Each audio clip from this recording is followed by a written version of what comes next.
नमस्कार, penalty corner में आपका स्वागत है।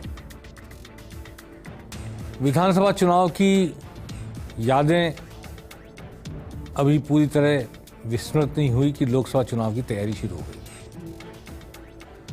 आज भाजपा ने जयपुर में एक बड़ी मैराथन बैठक हुई। दिल्ली रोड स्थित एक होटल में भाजपा के कई बड़े दिग्गज एक साथ बैठे और लोकसभा चुनाव की तैयारियों पर और राम मंदिर की प्राण प्रतिष्ठा समारोह पर चर्चा की गई। मुख्यमंत्री भजनलाल मौजूद थे, अध्यक्षता प्रदेश अध्यक्ष सीपी जोशी ने की, अरुण सिंह वहाँ मौजूद थे, प्रदेश के प्रभारी ओम माथुर खास तौर पर वहाँ मौजूद थे और साथ में चंद्रशेखर संगठन महामंत्री, अरुण चतुर्वेदी, डिप्टी सीएम प्रेमचंद बैरवा, केंद्रीय मंत्री, ये सब वहां बैठे। बैठक में लोकसभा की कार्य योजना पर चर्चा हुई। अब आप यूं कहेंगे कि जीत तो गई है भाजपा विधानसभा चुनाव में, फिर क्या है? और 25 सीटें पहले ही पार्टी के पास है, 24 खुद के पास, एक अलई के पास, जो मिलकर चुनाव लड़े थे। अब शायद मिलकर नहीं रहेंगे वो, हनुमान बेनीवाल। भाजपा 25 सीटों पर चुनाव लड़ेगी और 25 सीटों पर जीत का दावा कर रहे हैं।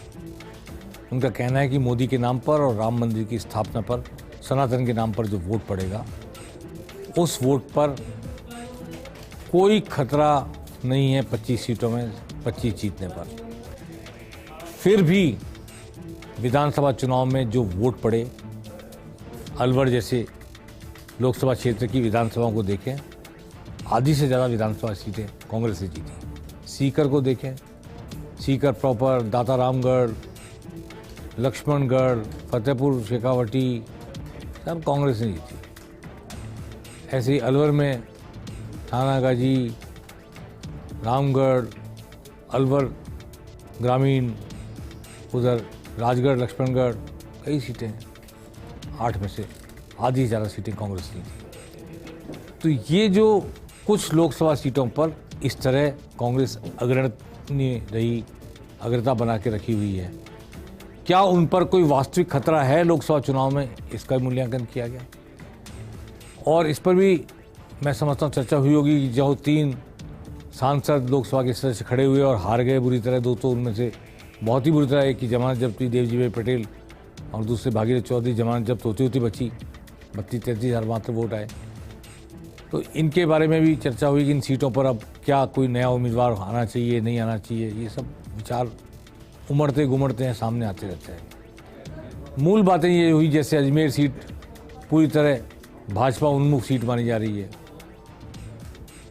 भीलवाड़ा सीट पूरी तरह भाजपा की तरफ झुकी हुई, उधर चित्तौड़गढ़ सीट, राजसमंद सीट पूरी तरह भाजपा की तरफ।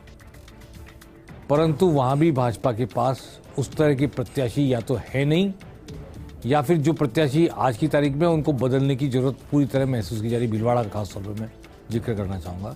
और अजमेर में हार गए हैं विधानसभा चुनाव भागीरथ चौधरी, तो वहाँ भी, और नागौर में भी नए सिरे से प्रत्याशी तय करना पड़ेगा, क्योंकि हनुमान बेनीवाल के साथ अलायंस था पिछली बार और इस बार ज्योति मिर्जा आ तो गई लेकिन विधानसभा चुनाव हार गई।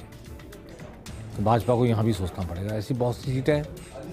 तो भाजपा ने पिछली लोकसभा चुनाव की जीत के आंकड़े, इस विधानसभा चुनाव में पड़े हुए वोटों के आंकड़े, इन सब पर भी चर्चा की। क्या रणनीति बनाई जाए, कैसे क्लस्टर बना कर प्रभारी बनाए जाएं 2-3 विधानसभा क्षेत्रों के, ऐसी बहुत सारी बातों पर चर्चा हुई। और राम मंदिर के लिए जो कुछ यहाँ स्थापना के समय होना है राजस्थान में, इस पर भी चर्चा हुई। आइए सुनते हैं ओम माथुर ने क्या कहा लोकसभा चुनाव को लेकर, राजस्थान में क्या होगा, क्या उम्मीद है उनको।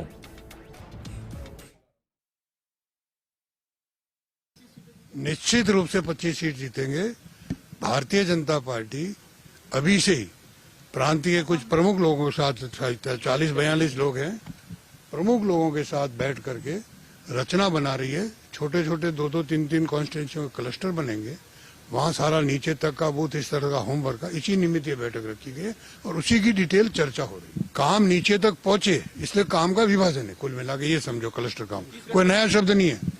छत्तीसगढ़ ये सारा मैं होमवर्क करके आ चुका और मैंने तो इस बार एक और नया काम किया कि संभाग कार्यकर्ताओं को धन्यवाद आभार कार्यक्रम किया, जिसमें सारे नेता और कैबिनेट पूरी मंच पर रहती थी, लेकिन कार्यकर्ताओं को प्रणाम करने का कार्यक्रम किया। उसका भी बहुत बड़ा इम्पैक्ट है और हमारे यहाँ नीचे तक का विभाजन हो चुका। छत्तीसगढ़ की जानकारी दे रहे थे कि क्या क्या कराए हैं और राजस्थान के साथ, राजस्थान नेताओं के साथ अपने अनुभव भी साझा किए, अपनी तैयारी भी साझा की। पर आज की बैठक में वसुंधरा राजे नहीं आई, किरोड़ीलाल मीणा भी नहीं आए। वसुंधरा राजे जब प्रधानमंत्री नरेंद्र मोदी राजस्थान में जयपुर में थे तब भी बैठक में नहीं आई थी। ऐसा बताया गया था उस समय कि वो लखनऊ में अपने जो समधी समदन परिवार है वहाँ मिलने गई हुई थी। उनकी समधी का कुछ समय पहले निधन हुआ था, तो उस वक्त तो ये बताया गया। आज हम नहीं जान सके कि वो क्यों नहीं आई, पर आज वो बैठक में नहीं थी और किरोड़ीलाल मीणा भी बैठक में नहीं थे। मैं नहीं समझता कि इतनी इंपॉर्टेंट बैठक में डॉक्टर किरोड़ीलाल मीणा को, जो क्षत्रप है मीणा समाज के और पूरी राजस्थान के मीणा वोट कितना मायने रखते हैं बताने की जरूरत नहीं है, उनको नहीं बुलाया गया। मैं ऐसा मानने को तैयार नहीं हूँ, तो वो आए नहीं है, क्यों नहीं आए हैं, ये भी एक सवाल आज की बैठक के को लेकर के एक राजनीतिक पर्यवेक्षक के नाते हमारे जेहन में उभर रहा है।